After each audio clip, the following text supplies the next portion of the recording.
Sir, आज का video हम सबके लिए इम्पोर्टेंट है क्योंकि हमें अपने देश के हिस्ट्री का ज्ञान होना चाहिए।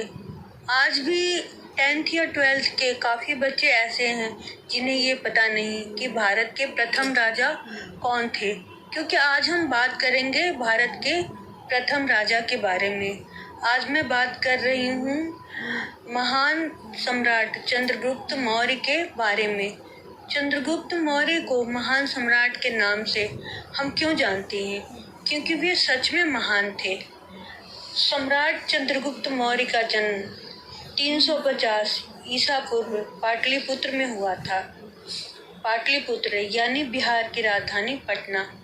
चंद्रगुप्त मौर्य का पूरा नाम चक्रवर्ती सम्राट चंद्रगुप्त मौर्य था। चंद्रगुप्त मौर्य जो थे वो भारत के पहले राजा थे। उन्होंने भारत के सभी खंडित राज्य जो छोटे छोटे टुकड़ों में बटे हुए थे, भारत के हिस्से, उन्हें जोड़ा। उनकी सीमाएं अफगानिस्तान तक थी। अब आप सोचिए कि खंडित राज्यों को जोड़ने का काम कितना कठिन होता है और कितनी मेहनत, कितना मैन पावर, कितना पैसा लगा होगा इस काम में और कितनी हिम्मत की जरूरत पड़ी होगी। फिर भी चंद्रगुप्त मौर्य ने इसे कर दिखाया।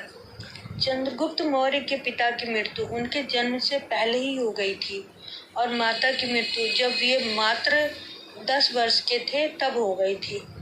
चंद्रगुप्त मौर्य की परवरिश आचार्य चाणक्य ने की।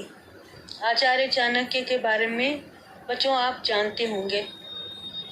ये वीडियो खासकर मैं न्यू जनरेशन के लिए बना रही हूँ ताकि उन्हें पता लगे कि भारत की हिस्ट्री क्या है और भारत के महान सम्राट और प्रथम राजा कौन थे।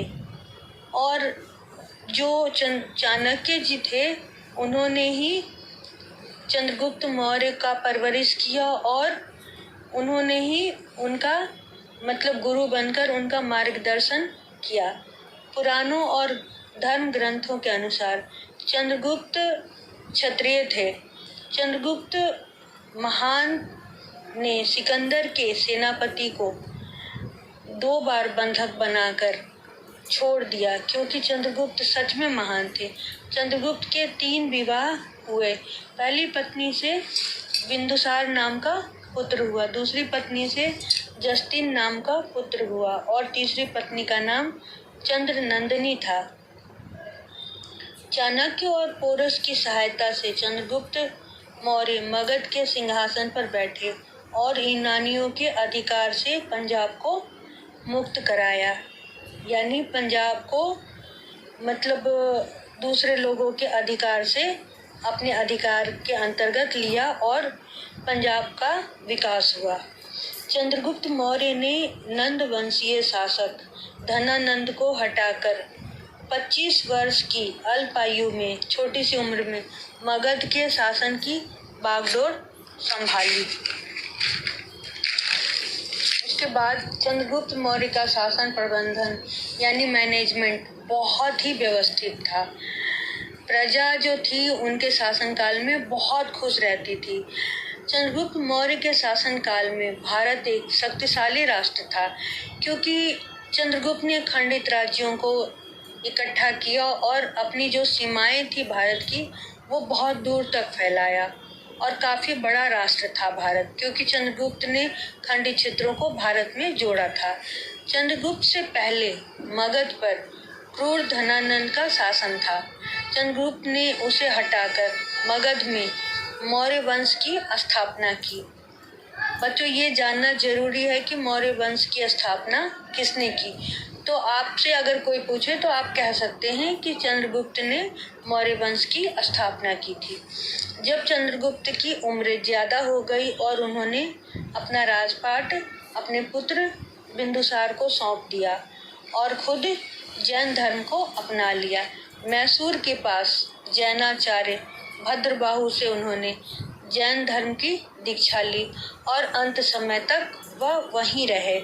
चंद्रगुप्त का नाम इतिहास में सदा अमर रहेगा और चंद्रगुप्त को इसीलिए महान सम्राट के नाम से जाना जाता है।